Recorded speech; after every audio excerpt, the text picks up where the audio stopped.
नमोऽस्तु ते व्यासविशालबुद्धे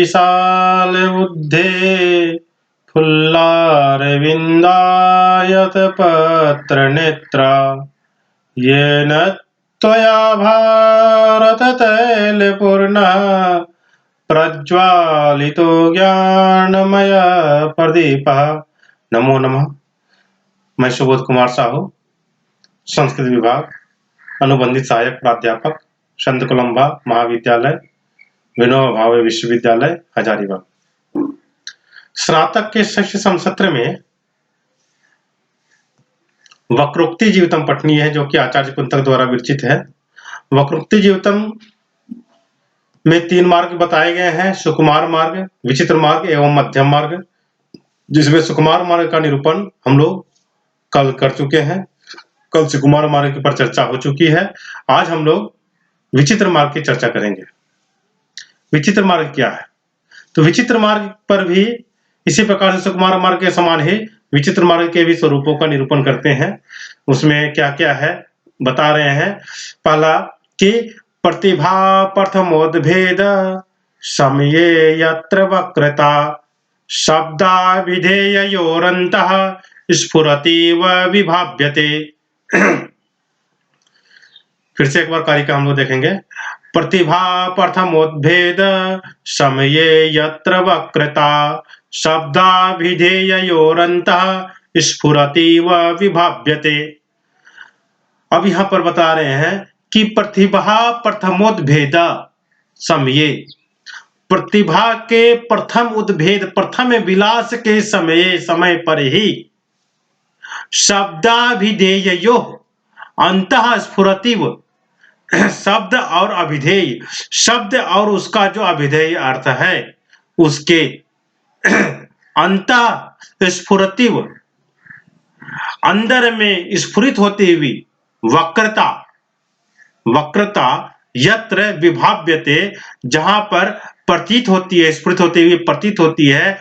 यानी कि कवि की प्रतिभा के प्रथम विलास से ही शब्द और अर्थ के भीतर जो वक्रता है, अपूर्व वक्रता है, वह स्फुरित होती हुई से प्रतीत होने लगती है।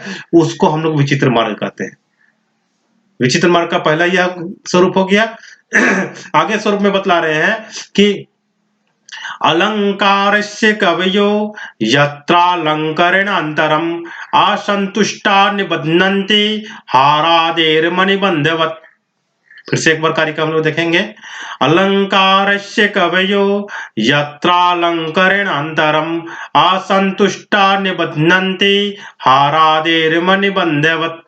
अलंकारस्य कवयो यत्रालंकरणान्तरम् असंतुष्टा निबध्नन्ति हारादेर मणिबंधवत्। यहां पर बतला रहे हैं कि अलंकारस्य किस कवयः, कवि जन जहां पर अलंकारस्य असंतुष्ट, किसी एक अलंकार पर असंतुष्ट होने पर, यत्र अलंकरणांतरम, जहां पर एक अलंकार से असंतुष्ट होने पर किसी अन्य अलंकार के द्वारा हारादेर मणिबंधवत, जैसे हार आदि में मणियों का बंधन होता है, उसी प्रकार से अलंकारों का बंधन वहां पर गुंफन कर दिया जाता है, जुड़ाव कर दिया जाता है। वैसे मार्ग को हम लोग विचित्र मार्ग कहते हैं।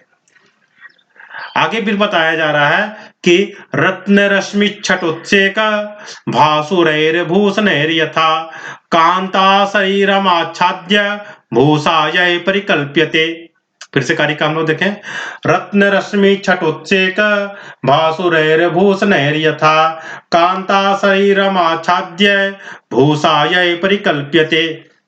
बोलते हैं कि जैसे कांता शरीरम आच्छाद्य, कांता के शरीर को ढककर, आच्छाद्य ढककर, तो कैसे ढककर? तो बोलते हैं रत्न रश्मि छटोत्सेका, रत्न की रश्मि यानी किरणों के छटा के उत्सेक से, किरणों की छटा के बाहुल्य से, भासुरः भूषणः, चमकने वाले उन भूषणों के द्वारा कांता शरीरम आच्छाद्य, जिस प्रकार से कांता के शरीरों को आच्छादित किया जाता है, ढका जाता है और उससे आभूषित किया जाता है, उससे आभूषित हो जाती है, उसी प्रकार से भूषायै परिकल्प्यते। उसी प्रकार से काव्य रूपी जो शरीर है, उस काव्य रूपी शरीर में अनेक प्रकार के अलंकारों के द्वारा उसको अलंकृत करने का जहां पर प्रयत्न किया जाता है, वह विचित्र मार्ग है। इसके आगे बताते हैं, यत्र तद्वदलंकारैर्भ्राजमानैर्निजात्मना स्वशोभातिशयांतस्थं अलंकार्यं प्रकाश्यते। फिर से कारिका देखें, यत्र तद्वदलंकारैर्भाजमानैर्निजात्मना स्वशोभातिशयांतस्थं अलंकार्यं प्रकाश्यते। अब यहां पर बतला रहे हैं कि भ्राजमान है यत्र, और जहां पर तद्वद अलंकार है, उसी प्रकार के अलंकारों से भ्राजमान है, भ्राजमान प्रकाशित होता हुआ, उन प्रकाशित होते हुए अलंकारों के द्वारा निज आत्मना, अपनी आप को, अपनी ही शोभा को, स्वशोभातिशय अंतस्थम, अपनी शोभा के अतिशय अंतस्थम, अपनी शोभा के अंदर में जो छिपा हुआ जो है अलंकार्य, अलंकार का जो आभूषण अलंकार है, उस अलंकार को जो अलंकृत करने वाला है, अलंकारों को कौन अलंकृत करता है? रस आदि अलंकृत करते हैं। तो बोलते हैं कि वह अलंकार जो उसके भीतर छुपा हुआ रस आदि में, उसका भू अस्थायम प्रकाश्यते, वह जो है अपने स्वरूप में प्रकाशित होने लगता है, निज स्वरूप में प्रकाशित होने लगता है। तो वैसे को भी हम लोग विचित्र मार्ग कहेंगे। आगे बतलाते हैं, यद्यपि अनूतनोल्लेख वस्तु यत्र तदप्यलम उक्ति वैचित्र्य मात्रेण काष्ठाम कामपि नीयते। बोलते हैं, यद्यपि अनूतनोल्लेख,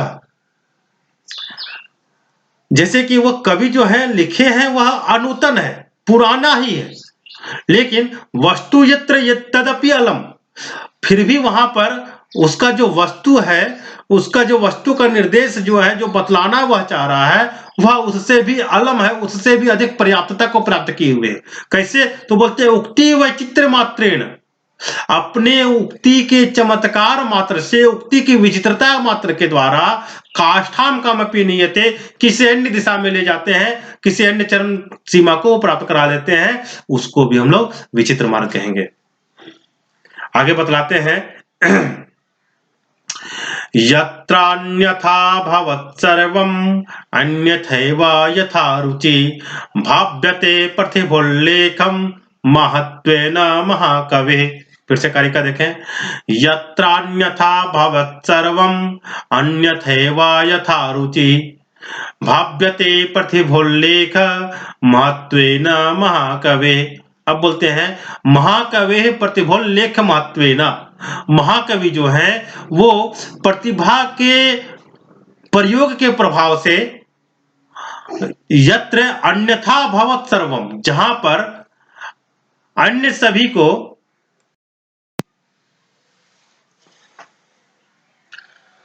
यत्र अन्यथा भवत् सर्वम, जहां अन्यथा भवत् सर्वम, यानी कि जो किसी अन्य प्रकार के सौंदर्य से युक्त है, जो उस प्रकार के सौंदर्य नहीं दे पा रहा है, सौंदर्य से ही न वस्तु है, उसको भी अन्यथैव यथा रुचि, अपनी रुचि के अनुसार से कवि जो है लोकोत्तर चमत्कारकारी उसको बना देता है, उसको भी हम लोग विचित्र मार्ग कहेंगे। इसी प्रकार से बताते हैं, प्रतीयमानता यत्र वाक्यार्थस्य निबध्यते वाच्यवाचक वृत्तिभ्याम व्यतिरिक्तस्य कस्यचित्। बता रहे हैं, प्रतीयमानता यत्र वाक्यार्थस्य निबध्यते वाच्यवाचक वृत्तिभ्याम व्यतिरिक्तस्य कस्यचित्। प्रतीयमानता यत्र, जहां पर प्रतीयमानता, प्रतीयमानता व्यंग्य रूपता, जहां पर व्यंग्य रूपता वाक्यार्थस्य निबध्यते, यानी वाक्यार्थ के द्वारा व्यंग्यार्थ की रचना की जाती है। यानी काव्य जो होता है उसमें एक होता है वाक्यार्थ, जिसको हम लोग वाचक कहते हैं, एक होता है लक्ष्यार्थ और एक होता है व्यंग्यार्थ। तो यहाँ लक्ष्यार्थ को छोड़ दिया जाए तो वाक्यार्थ और व्यंग्यार्थ। वाक्यार्थ क्या है? जो उसका अभिधा जो बता रहा है, उसका जो वाचक शब्द है, उसका जो अर्थ है उसको कहते हैं वाच्यार्थ या वाक्यार्थ। तो वाक्यार्थ के द्वारा जहां पर प्रतिमानता निबद्धित की जाती है, जहां प्रतिमान अर्थ को बताया जाता है, और वाच्य वाचक वृत्तिभ्याम व्यतिरिक्तस्य कैसेचित्, वाच्य अर्थ और वाचक शब्द की वृत्ति में भी, वाच्य शब्द और वाचक अर्थ की वृत्ति में भी व्यतिरिक्तस्य कैसेचित्, इन दोनों को व्यतिरिक्त करके किसी अन्य अनिर्वचनीय अर्थ को बतलाने वाला व्यंग रूपता को जहां पर बताया जाता है, प्रतिमान अर्थ को जहां पर बताया जाता है, वैसी रचना जिस काव्य में होती है वह काव्य जो है विचित्र मार्ग है। इसके बाद है स्वभावः सरसाकृतो भावानां यत्र बध्यते केनापि कमनीयेन वैचित्र्येण उपबृंहितः। स्वभावः सरसाकृतो भावानां यत्र बध्यते केनापि कमनीयेन वैचित्र्येण उपबृंहितः। अब बतला रहे हैं यहाँ पर कि स्वभावः सरस आकूतः, सरस अभिप्राय वाला, स्वभाव अपने अर्थ का बतलाने वाला, भावानाम यत्र बध्यते, जिस भाव का यहाँ पर स्वभाव का जो वर्णन किया जा रहा है वह केनापि कमनीयेन, किसी कमनीयता के द्वारा, वैचित्र्येण उपबृंहिता, वैचित्र से परिपोषित होता है। यानी कि जो स्वाभाविक रूप से, सरस रूप से साधारण अर्थ को बतलाने वाला है, वह भी कुछ सुंदरता के कारण, कुछ कमनीयता के कारण, कुछ रमणीयता के कारण उसमें विचित्रता परिपोषित हो जाती है। वैसा काव्य का मार्ग जो है वह भी विचित्र मार्ग कहलाता है। विचित्रो यत्र वक्रोक्तिर वैचित्रम जीवितायते परिस्फुरति यस्यान्तः सा काप्यतिशा अतिशयाभिधा। फिर से देखें कारिका को।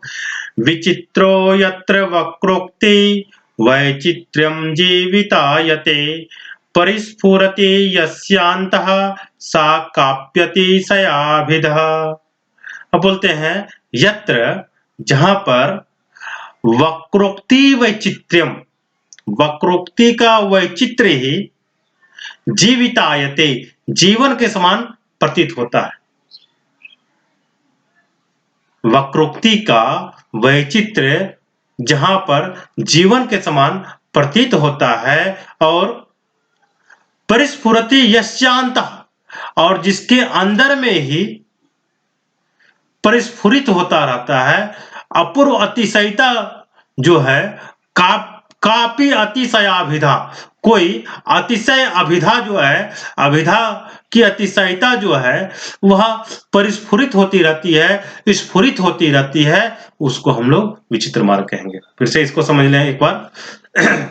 यत्र वक्रोक्ति वैचित्रम जीवितायते, जहां पर वक्रोक्ति का वैचित्र ही जीवन के समान प्रतीत होता है, और यस्यान्तः सा कापि अतिशयाभिधा परिस्फुरति, और जिसके अंतः में, जिसके अंदर में वह कोई भी अभिधा की अतिशयता परिस्फुरित होती रहती है, वह मार्ग में विचित्र मार्ग है। आगे एक और है कारिका इसमें। शोति दुसंचरो येन विदग्ध कवयो गताः खड्गधारा पथेनैव सुभटाना मनोरथा। अब बता रहे हैं कि सुभटाना मनोरथा, सुभट प्रवीण, कुशल, अच्छे जानकार, सुभटाना मनोरथा, सुभटों के मनोरथ जैसे, खड्गधारा पथेन इव, खड्ग की धारा, तलवार की जो धारा होती है, तलवार का जो धार होता है, उस मार्ग पर जो चलते हैं, उस प्रकार के सह अति दुसंचरः येन, वह येन विदग्ध कवयो गतः, जिस रास्ते से, जिस मार्ग से विदग्ध कवयः गतः, येन विदग्ध कवयः गतः, जिस मार्ग पर विदग्ध यानी चतुर कवि लोग जिस मार्ग से गए हुए हैं, वह सह अति दुसंचर, वह मार्ग जो है अत्यंत दुःसंचर है, अत्यंत ही कठिन मार्ग है, विचित्र मार्ग है। फिर से इसे समझ लें। सुभटानाम मनोरथाः, सुभटों के मनोरथ यानी अच्छे महारथी, अच्छे कुशल प्रवीण वैसे के मनोरथ जैसे कि खड्गधारा पथेनेव, खड्ग की धारा के मार्ग पर जैसे वो लोग चलते हैं, उसी प्रकार से ये न विदग्ध कवयः गतः, जिस मार्ग से विदग्ध कवि, चतुर कवि लोग गए हुए हैं, वह मार्ग सह अति दुःसंचरा, वह मार्ग जो है अत्यंत दुःसंचर है, अत्यंत दुर्गमनीय है, वैसा वह विचित्र मार्ग है। तो इस प्रकार से आज हम लोग विचित्र मार्ग के बारे में जान लिए कि विचित्र मार्ग का पहला क्या बताया गया था कि वह कवि की प्रतिभा के प्रथम विलास से ही शब्द और अर्थ के भीतर कुछ वक्रता स्फुरित होती हुई जिसमें प्रतीत होती है, वह विचित्र मार्ग है, विचित्र मार्ग है। और जहां पर कवि एक अलंकार से संतुष्ट ना होकर के अलंकारों के जैसे मोतियों की माला होती है, उसी प्रकार से अलंकारों की माला का जहां पर जड़ाव कर देते हैं, वह भी विचित्र मार्ग के अंतर्गत में आता है। और जिस प्रकार से रत्न की किरणों की छटा चमकती हुई रहती है, वैसा ही कांता का शरीर, स्त्रियों का शरीर आभूषित होता है उस आभूषणों के द्वारा, उसी प्रकार से काव्य जो है अलंकारों से और अलंकारों को भी अलंकृत करने वाला जो है उस रस आदि के द्वारा चमत्कृत होता रहता है, वह भी विचित्र मार्ग है। और इसी प्रकार से जो चमक भ्राजमान अलंकारों के द्वारा अपने स्वाभाविक शोभा को छिपा करके अपने अंदर के शोभा को, रस आदि के स्वरूप को जो प्रकाशित करता है, वह भी विचित्र मार्ग यही कहलाता है। इसके साथ ही बताते हैं कि जो पुराने कवियों द्वारा वर्णित है, यानी कि प्राचीन काव्यों में जिसका वर्णन किया जा चुका है, लेकिन उस वस्तु को किसी अन्य प्रकार से, उनके सौंदर्य को अन्य प्रकार से चमत्कृत करके जिसको दिखाया जाता है और किसी अन्य दिशा में उसको ले गया है, वह विचित्र मार्ग कहलाता है। और जिस काव्य के मार्ग में महाकवि की प्रतिभा के प्रयोग से, महाकवि की प्रतिभा के प्रयोग के प्रभाव से अन्य प्रकार का सौंदर्य जो है, वह उसको कवि जो है अपनी रुचि के अनुसार किसी अन्य प्रकार के लोकोत्तर सौंदर्य से युक्त कर देता है, वह विचित्र मार्ग कहलाता है।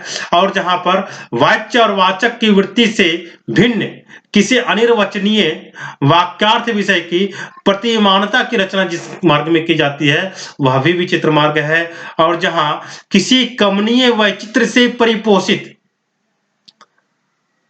और सरस अभिप्राय वाले पदार्थों का स्वभाव वर्णन किया जाता है, वह विचित्र मार्ग है।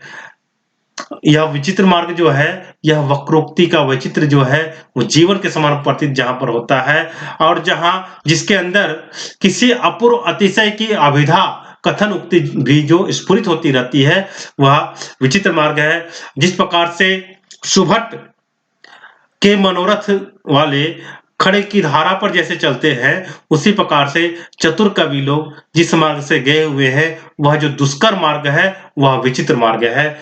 यह विचित्र मार्ग का स्वरूप बताया गया। हाँ, अब इसका उदाहरण देख लें। जैसे उदाहरण में बताया गया है, हे लाजित बोधि सत्व वचसाम् किं विस्तरस्तो यधे नास्ति त्वत्सदृशः परहिता धाने गृहीतव्रतः तृष्यत्पान्थजनोपेकार घटना वैमुख्यलब्धायसो भारप्रोद्वहने करोसि कृपया सहायकं यन्मरोः। फिर से श्लोक देखें। हे लाजित बोधि सत्व वचसाम् किं वेष्टरस्तो यदे नास्ति त्वत्सदृशः परः परहिता धाने गृहीतव्रतः त्रिष्यत्पान्थजनोपकारे घटना वैमुख्यलब्धायसो भारप्रोद्वहने करोसि कृपया सहायकं यन्मरुः। अब बतला रहे हैं यहाँ पर समुद्र को बतला रहे हैं, हे हेलाजित बोधिसत्व, हे लाजित, हे तो यदि हे समुद्र, हे लाजित बोधिसत्व, अनायास ही बोधिसत्व को जीत लेने वाले, हे समुद्र, हे लाजित बोधिसत्व, हे तो यदि अनायास ही बोधिसत्व को जीत लेने वाले, हे समुद्र, वचसाम किम, और तुम्हारी प्रशंसा में हम अधिक क्या कहें, नास्ति त्वत्सदृशः परः, तुम्हारे समान परोपकारी, परोपकार का व्रत धारण करने वाला कोई नहीं नजर आता। परहिताधाने गृहीत व्रत, परहित के आधान में परोपकार का व्रत धारण करने वाला जो ग्रहण किया है, वैसा तुम्हारे समान परोपकारी व्यक्ति हम किसी और को नहीं देखते, कोई और दूसरा नहीं है। बोले कैसे, तो बता रहे हैं, त्रिशत पांथ जनोपकार घटना, त्रिशत पांथ जनोपकार घटना वैमुख्य लब्धा यशो, क्योंकि त्रिशत प्यासा, पांथ पथिक जनों के, पांथ जनोपकार, पथिक जनों को उपकार करने में, घटना वैमुख्य लब्धा यश, उपकार करने की विमुखता के कारण, लब्ध आयस, आयस को प्राप्त करके, बदनामी को प्राप्त करने के कारण, भार प्रोद्वहने क्रोसी कृपया सहायकम यन मरोह, यत मरोह, जो आप मरुभूमि को भी भार उद्वहने, उस भार को उठाने में, कृपया सहायकम करोसी, कृपा करके आप उसकी सहायता कर रहे हैं। जैसे बताते हैं कि समुद्र जो है वह, उसके बारे में और क्या कहा जाए, वो बोधिसत्व को इस प्रकार से जीते हैं, उसके बारे में क्या कहें, वह परोपकार का व्रत धारण किए हुए हैं। तो बोले परोपकार का व्रत कैसे धारण किए हुए हैं, तो बता रहे हैं मरुभूमि जो है, मरुभूमि में जो पथिक है वो जाता है तो प्यासा रह जाता है, तो लोग बोलता है कि अरे मरुभूमि में तो जल नहीं मिला, तो जिसके पास जल है समुद्र, समुद्र के पास भी व्यक्ति जाता है तो प्यासा ही रह जाता है, समुद्र की तरफ भी जो घूमता रहता है तो वह भी प्यासा रह जाता है। इसका अभिप्राय यही है कि मरुस्थल में पथिकों को पीने के लिए पानी मिलना अत्यंत कठिन होता है, इसी के लिए मरुस्थल बदनाम है। तो समुद्र में यद्यपि पानी भरा हुआ है परंतु वह भी पीने योग्य नहीं होता है, इसलिए पथिकों को तृष्णा शांत करने ना कर सकने का जो दोष मरुस्थल पर है, पथिक का प्यास शांत नहीं कर सकने का जो दोष मरुस्थल पर है, वही दोष समुद्र पर भी लागू होता है। जब वही दोष समुद्र पर भी लागू होता है, इसलिए उससे बदनामी के भार के उठाने में मरुस्थल का सहायक बतलाया गया है। तो इस श्लोक में वस्तुतः आप प्रस्तुत समुद्र के वर्णन से उस धनिक पुरुष का जो कि निर्धन की सहायता अथवा आवश्यकता की पूर्ति नहीं करता है, उसकी निंदा की गई है। यहां प्रतिमान अर्थ है, यह समुद्र है, समुद्र के वर्णन से धनिक पुरुष का जो कि निर्धनों की सहायता नहीं करता है अथवा उसकी आवश्यकता की पूर्ति नहीं करता है, उसकी निंदा यहाँ पर की गई है। मरुस्थल या उसके सदृश अन्य निर्धन व्यक्तियों पर तो जल अथवा धन है ही नहीं, इसलिए यदि वे धनिक पथिक जनों अथवा भिक्षुकों को आवश्यकता की पूर्ति नहीं कर सके तो कोई आश्चर्य नहीं है, परंतु जल से भरे हुए समुद्र के समान धन धान्य से परिपूर्ण समृद्ध जन भी यदि याचक जनों की सहायता नहीं करता है तो अत्यंत निंदा की बात है। इस अभिप्राय को व्यक्त करने के लिए यह श्लोक लिखा गया है। तो यहाँ इस श्लोक में अत्यंत निंदनीय चरित्र वाला कृपण धनिक के रूप में पदार्थांतर को मन में रख करके उसी प्रकार जल रहते हुए भी प्यासों के लिए व्यर्थ समुद्र का वाच्य के रूप में वर्णन किया गया है। इतना ही अप्रस्तुत प्रशंसा अलंकार का स्वरूप है। और प्रतिमान निंदनीय कृपण धनिक रूप दूसरे पदार्थ के बोधन में समाप्त होने वाला वाक्य भी उस विषय में प्रारंभ में ही अत्यंत रमणीय रूप से विरचित होकर के सहृदय जनों के हृदय को आह्लादित करता है। इस प्रकार यहाँ पर वह ब्याज स्तुति जैसा प्रतिरूपक प्रायः दूसरा अलंकार अप्रस्तुत प्रशंसा रूप प्रथम अलंकार के आभूषण के रूप में कवि के द्वारा यहाँ पर ग्रहण किया गया है। इस प्रकार यहाँ पर ब्याज स्तुति तथा अप्रस्तुत प्रशंसा रूप दो अलंकार होने पर यहाँ पर अगर कह दे कि संकर अलंकार है अथवा संसृष्टि अलंकार है तो यह नहीं है, क्योंकि संकर अलंकार अंग अंगी भाव अथवा एकाध अनुप्रवेश अथवा संदेह रूप तीन प्रकार का होता है। तो यहाँ पर इन तीनों में से कोई बात नहीं है। और संसृष्टि में भी दोनों अलंकार निरपेक्षतया समय प्रधान रूप से स्थित होते हैं। तो यहाँ दोनों अलंकार का समय प्राधान्य भी नहीं है, इसलिए यहाँ दो अलंकार होते हुए भी उसको संकर अलंकार या संसृष्टि अलंकार का उदाहरण नहीं कह सकते हैं। यहाँ पर जो है अप्रस्तुत प्रशंसा अलंकार और ब्याज स्तुति ये दोनों अलंकार जो है तुल्य प्रधान रूप से ना होने कारण ये दोनों अलग अलग हैं, संसृष्टि या संकर नहीं है। तो यहाँ पर इसलिए यहाँ ब्याज स्तुति और अप्रस्तुत प्रशंसा के अलंकार रूप में प्रयुक्त हुआ है। इसलिए यहाँ पर जैसा कि हम स्वरूप में बताए थे, हार आदि के समान रत्न के जड़ने के समान अलंकार में दूसरे अलंकार के सन्निवेश का यह जो उदाहरण है यह यहाँ पर विचित्र मार्ग का प्रदर्शक है।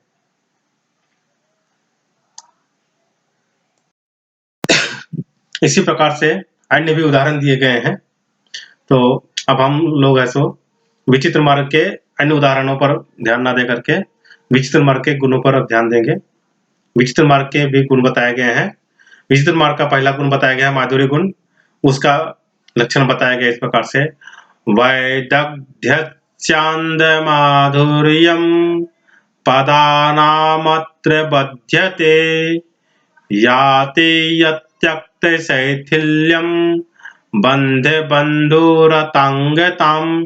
फिर से कारिका देखें, वैदग्ध्यस्यन्द माधुर्यम पदानामत्र बध्यते याते यत्यक्त शैथिल्यम बंधुरतांगताम।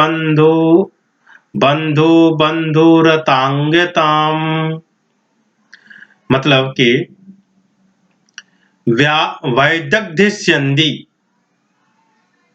विदग्धता का प्रदर्शन करने वाला, अपने विदग्धता के पदों का जिस विचित्र मार्ग में पदानाम अत्र बध्यते, वैदग्ध्यस्यन्दी माधुर्यम पदानाम अत्र बध्यते। अत्र वैदग्ध्यस्यन्दी माधुर्यम पदानाम अत्र बध्यते। अत्र यहाँ माधुर्यम, इस माधुर्य गुण में वैदग्ध्यस्यन्दी पदानाम बध्यते। वैदग्ध्यस्यन्दी वैदग्ध्य का प्रदर्शन करने वाला, विचित्रता का संपादन करने वाला जो पद है, वाक्य जो है, पदों का समूह, उनका जहां पर बंध होता है, जहां सन्निविष्ट किया जाता है, वह याति यत्यक्त शैथिल्यम, यत त्यक्त शैथिल्यम बंधुरतांगतम।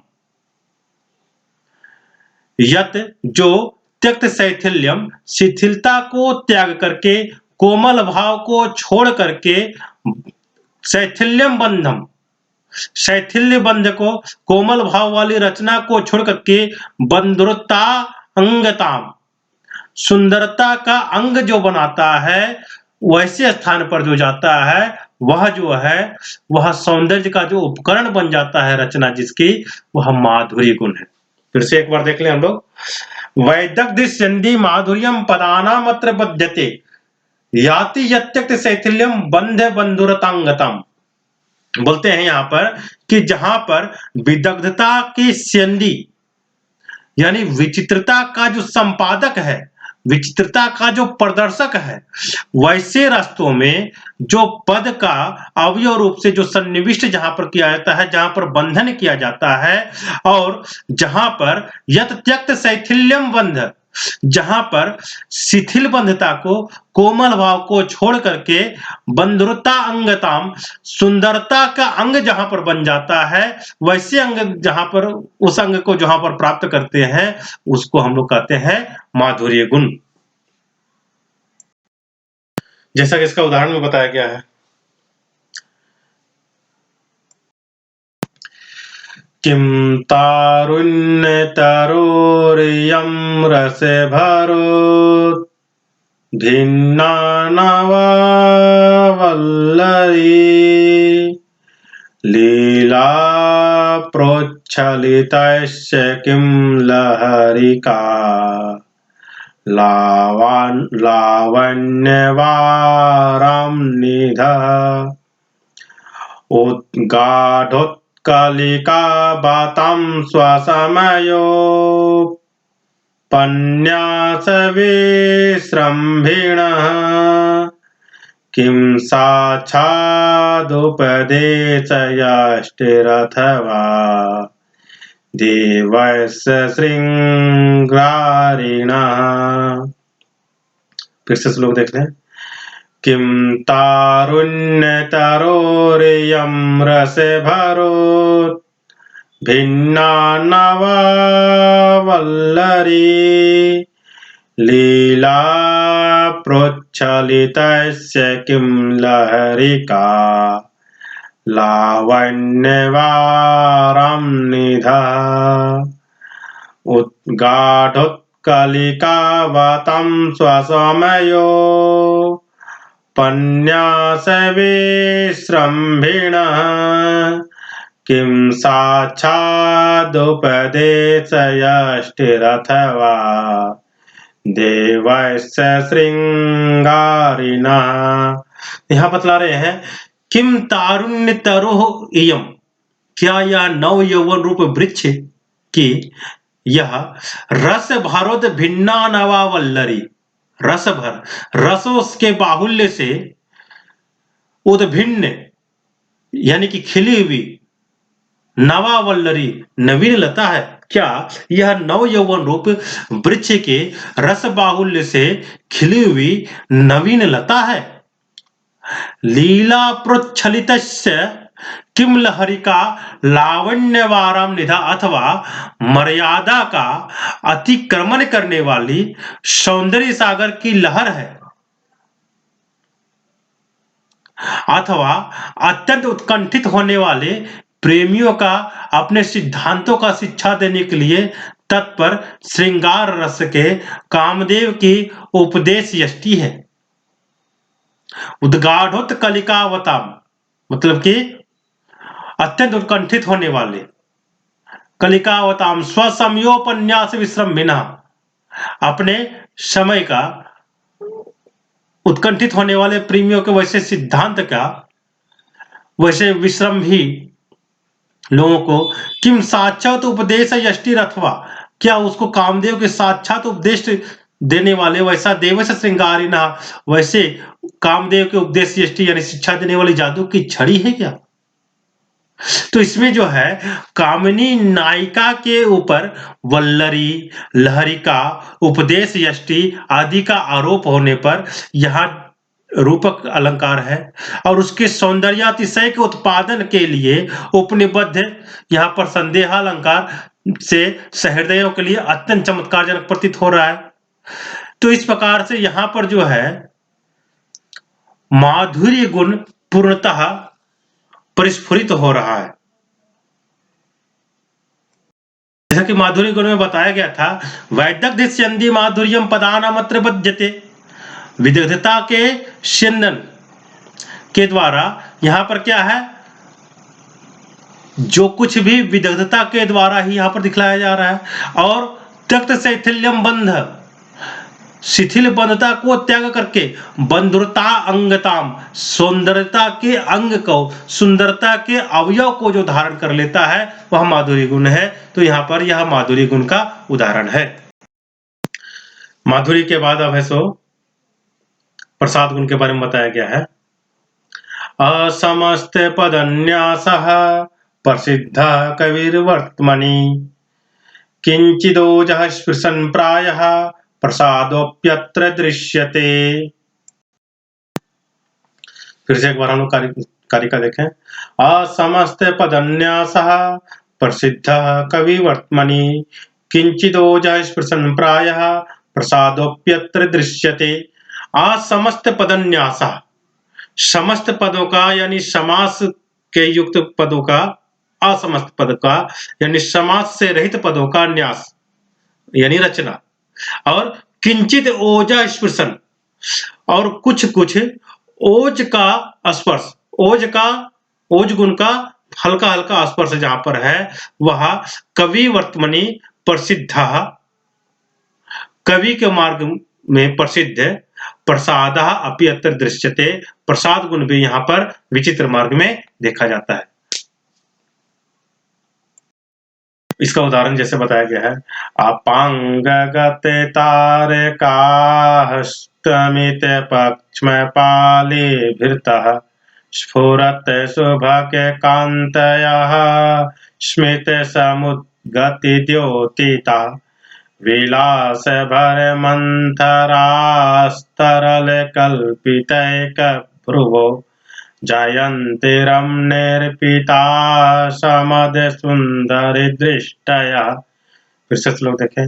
अपांगगत तारकास्तमित पक्ष्म पाले भृतः स्फुरत सुभगे कांतया स्मित समुद्गति द्योतिता विलास भरण मंथरास्तरल कल्पितैक भ्रुवो जयन्ति रमणीर्पिता समद सुंदर दृष्टयः।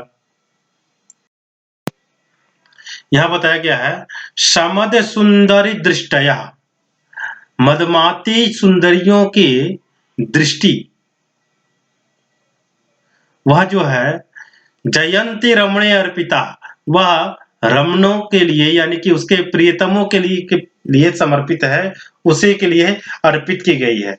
वह कैसा है तो बताते हैं। अपांगगत तारका, अपांग यानी कि नेत्र के किनारे तक पहुंची हुई, तारका पुतलियां, और स्तमित पक्ष में पाले भृता, और कटाक्ष रूप से है और अपलक रूप है।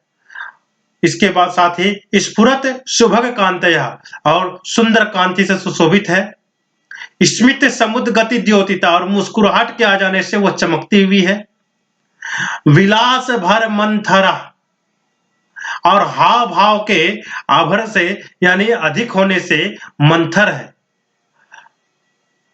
तरल कल्पितैक भ्रुवो, और एक और भाव को चंचल करने के कारण उसके दृष्टि जो है सर्वोत्कृष्ट हो जाती है, वैसी दृष्टि के बारे में यहाँ पर बताया गया है। तो यहाँ जो है यह प्रसाद गुण का निरूपण किया गया है।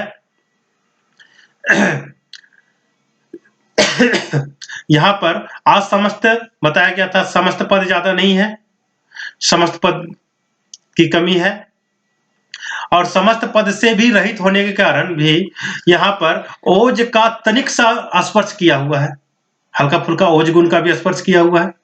इसके कारण से यहाँ प्रसाद गुण है। प्रसाद गुण का जो विचित्र मार्ग का जो प्रसाद गुण है उसके बारे में एक और भी बताते हैं, निरूपण करते हैं कि गमकानेन बध्यन्ते वाक्ये वाक्यांतराण्यपि पदानि वात्र को सेप प्रसादस्यापरः कर्मः। फिर से देख रहे कारिका। गमकानि निबध्यन्ते वाक्ये वाक्यांतराण्यपि पदानि वात्र कोप्येषा प्रसादस्यापरः कर्मः।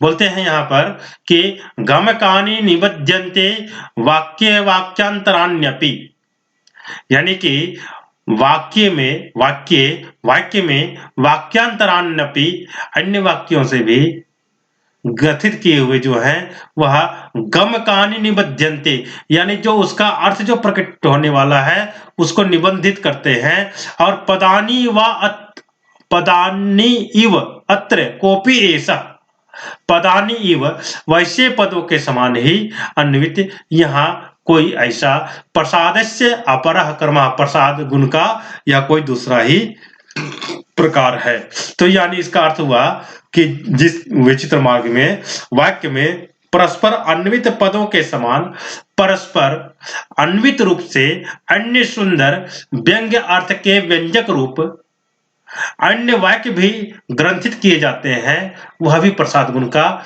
अपूर्व सौंदर्यशाली दूसरा प्रकार है। इसका उदाहरण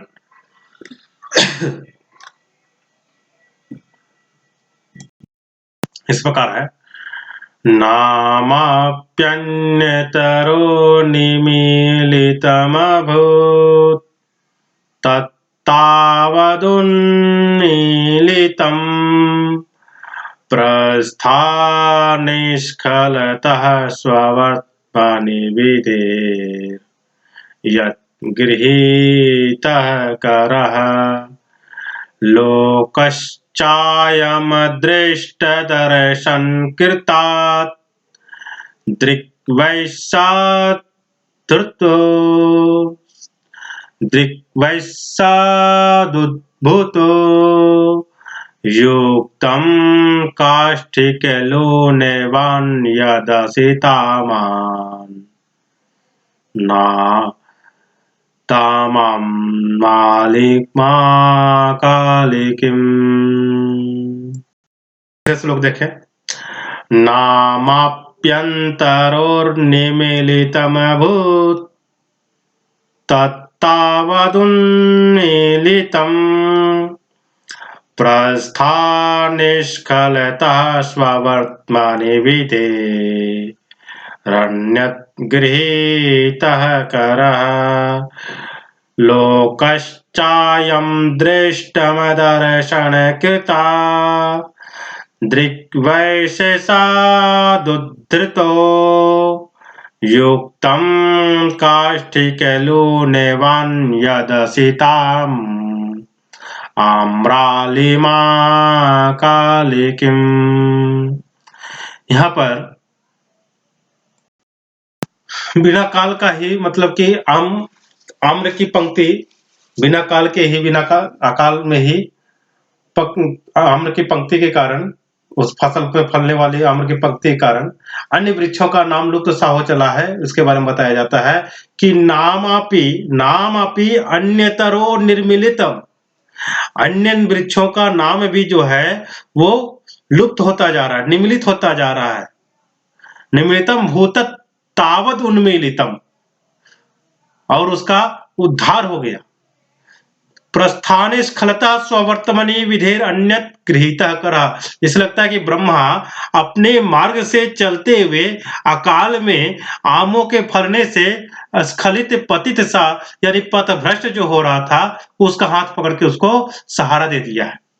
इस प्रकार से यहाँ पर इसका उल्लेख है। आगे बताते हैं, लोकश्चायम अदृष्ट दर्शन कृता दृग वैशेषात् धृतो, और संसार में भी यह असमय में ना देखे गए पदार्थ से होने के कारण नेत्रों के कष्ट से बचा लिया गया है। सभी लोग ऐसो उद्धृत रूप से उसको देख रहे हैं, जैसे लगता है युक्तम काष्ठिक लूनवान यदसि ताम आम्रालिमा कालिकिम, यानी कि हे लकड़हारे, तुमने जो अकालिक असमय में फलने वाली आम्र वृक्ष की पंक्ति को काट डाला, सो उचित ही किया है।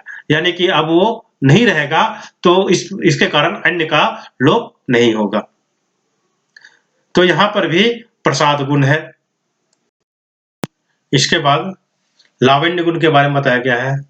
अत्रालुप्त विसर्गांत है पद है प्रोत है परस्परम ह्रस्व संयोग पूर्वश्च लावण्यम अतिरिच्यते। फिर से देखें, अत्रालुप्त विसर्गांत है पद है प्रोत है परस्परम ह्रस्व संयोग पूर्वश्च लावण्यम अतिरिच्यते, यानी विचित्र मार्ग में जहां पर प्रोत ही परस्परम एक दूसरे से जो मिले हुए हों और जिसके अत्र अलुप्त विसर्गांत है, जिसके अंत का विसर्ग का जिसका लोप नहीं हुआ है, और संयोग पूर्वश्च हर्स्व है, और संयोग के पूर्व हर्ष यानी लघु के पदों का जहां प्रयोग हुआ है वह लावण्यम अतिरिच्यते, वह लावण्य गुण भी है, वह भी अतिशय जनक होता है, अतिशयता का जनक होता है, सौंदर्य का उद्बोधक होता है।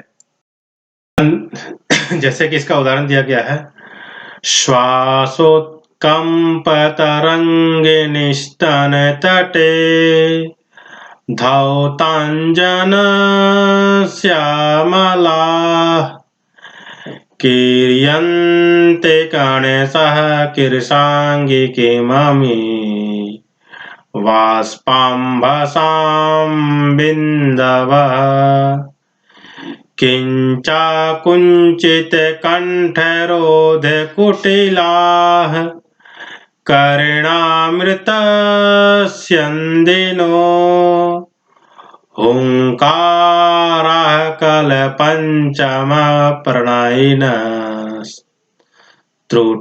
त्रुट्यन्ते निर्यान्ति च। फिर से श्लोक देख ले। श्वासोत्कंपतरंगे निस्तनतटे धौतांजन श्यामलाः कीर्यन्ते कणशः कीर्षाङ्गिके ममी वाष्पाम्भसां बिन्दवः किञ्चाकुञ्चितकण्ठरोधकुटिलाः कर्णामृतस्यन्दिनो हुङ्काराः कल्पञ्चमपर्णयिनस्तुट्यन्ते निर्यान्ति च। यहाँ पर बतला रहे हैं कि हे कृषांगी, तुम्हारे श्वासोत्कंप तरंगिणी, श्वास के आवेग से हिलते हुए स्तन तटे, स्तनों के ऊपर धौतांजन श्यामला, धुले हुए काजल के मिल जाने के समान से काले क्रियन्ते कणशः कृषांगी, हे कृषांगी, क्रियन्ते कणशः किमपि वाष्पम भसाम बिंदवा, जैसे ये लग रहा है कि स्तन के ऊपर जो धुले हुए कज्जल से काले आंसुओं के बूंदे के कण जो है वो बिखर रहे हैं। और किंचांकुचित कंठरोध कुटिलाः कर्णामृत स्यंदिनो, और संकुचित हुए दबाए हुए कंठ के अवरोध से कुटिल अस्पष्ट कर्णामृत स्यंदिनी, कानों के लिए अमृत घोलने वाली हुंकारा कल पंचम, हुंकार कल पंचम, कोकिल के सुंदर पंचम स्वर के समान वह हुंकारा प्रणयिनः त्रुट्यन्ते निर्यान्ति च, यह कानों में अमृत को घोलने वाले जो है यह हुंकार यानी हिचकियां, प्रणयिनी त्रुट्यन्ति, बार बार टूटती है यानी बार बार रुकती है, और निर्यान्ति चा निकलती रहती है, हिचकियां बार बार निकलती जा रही है। तो यहां पर जो है लावण्य गुण है, इसमें श्यामला, कणशः, बिंदवः, कुटिलाः, हुंकाराः और प्रणयिनः आदि ये अलुप्त विसर्गांत पद है।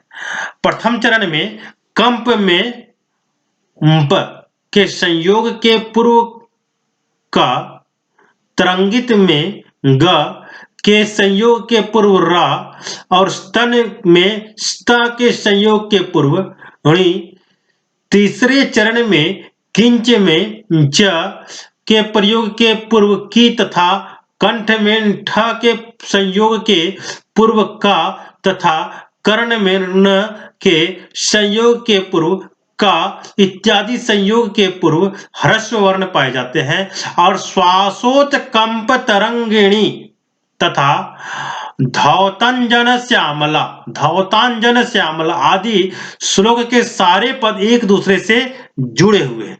इसलिए इन सब से यहाँ विचित्र मार्ग से लावण्य की अभिवृद्धि हो रही है, इसलिए यहाँ पर लावण्य गुण है। लावण्य गुण के बाद अभिजात्य गुण। अभिजात्य गुण के बारे में बतलाते हैं। यन्नाति कोमलच्छायं नाति काठिन्यमुद्वहत् अभिजात्यं मनोहारे तदत्र प्रौढ़ि निर्मितम्। फिर से देखें कारिका। यन्नाति कोमलच्छायं नाति काठिन्यमुद्वहत् अभिजात्यं मनोहारे तदत्र प्रौढ़ि निर्मितम्।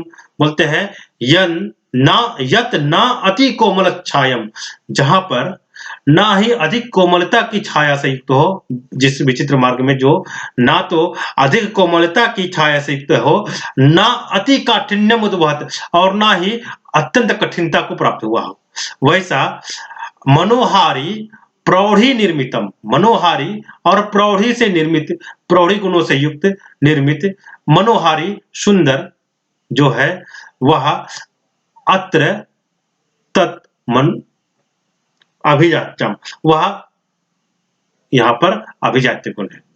तो यानी कि इस प्रकार क्या हुआ कि अभिजात्य गुण किसको कहते हैं? जो ना तो अत्यंत कोमल छाया वाला अर्थात सुकुमार कांति वाला होता है और न अत्यंत कठोरता को धारण करने वाला होता है, वह प्रौढ़ी यानी विदग्धता से रचा हुआ अर्थात कवि के समस्त शक्ति से संपादित किया हुआ होकर के मनोहारी यानी कि सहृदय जनों को आह्लादित करने वाला होता है। जैसा कि इसका उदाहरण दिया गया है,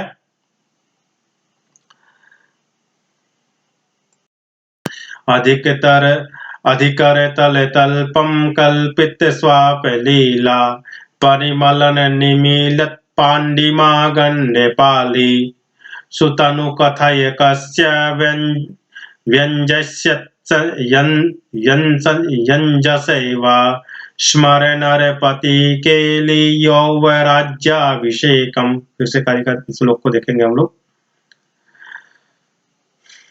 अधिकर तल तल्पम कल्पित स्वाप लीला परिमलन निमीलत पांडिमा गण्डपाली सुतनु कथय कस्य व्यंजयत यंजसेवा स्मर नरपति के लिए राज्याभिषेकम। यहां बता रहे हैं अधिकर तल तल्पम यानी हथेली को गाल पर रख करके कल्पित स्वाप लीला अपने प्रीतम के चिंता में निमग्न है, उस नायिका को देख करके परिमलन निमीलत पांडिमा गण्डपाली, उसकी सखी के प्रति युक्ति है कि करतल रूप सैया के रूप में शयन करने वाली मिलन के कारण पीलेपन से रहित परिमलन निमीलित पांडिमा गण्डपाली मिलन के कारण पीलेपन से रहित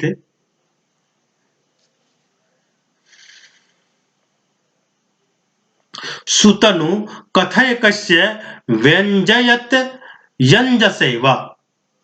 बोलते हैं कि वैसे यह कपोल स्थली कहो कि किस सौभाग्यशाली के स्मरण रूप नरपति स्मर नरपति केली यवराज्याभिषेकम, किस नरपति को लीलाओं के युवराज पद पर तुम अभिषेक कर सूचित कर रही हो। मतलब की है कि हथेली पर गाल रख करके बैठी हुई है और अपने प्रीतम की चिंता में निमग्न है।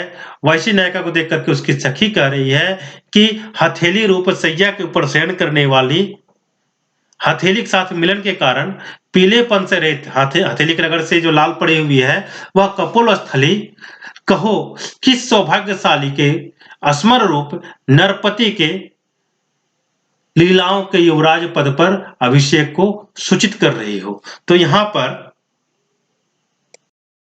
जैसा कि हम बता रहे थे कि अभिजात्य गुण जो होता है वह ना ही अधिक कोमल की छाया हो और ना ही अधिक कठिनता से युक्त हो, वैसा जो काव्य होता है और प्रौढ़ी से युक्त है वैसा काव्य जो है वह अभिजात्य गुणों से युक्त होता है। तो यहाँ पर भी यह काव्य जो है इसमें अभिजात्य गुण का, यह विचित्र मार्ग का जो अभिजात्य गुण है यहाँ पर प्रतीत होता है। तो इस प्रकार से यहाँ पर माधुर्य, प्रसाद, लावण्य और अभिजात्य गुण जो कि विचित्र मार्ग में है, वह लोकोत्तर चमत्कार को दिखलाने वाला है। जैसा कि सुकुमार मार्ग में बताया गया था, वहाँ पर उतना ज़्यादा चमत्कार नहीं दिखाया जा रहा था, लेकिन विचित्र गुण जो है, इसमें चमत्कार की अधिकता होती है। लोकोत्तर चमत्कार रूप संपत्ति को प्राप्त करके यह अतिशयता को प्राप्त करती है। यही विचित्र मार्ग का गुण है। नमस्कार।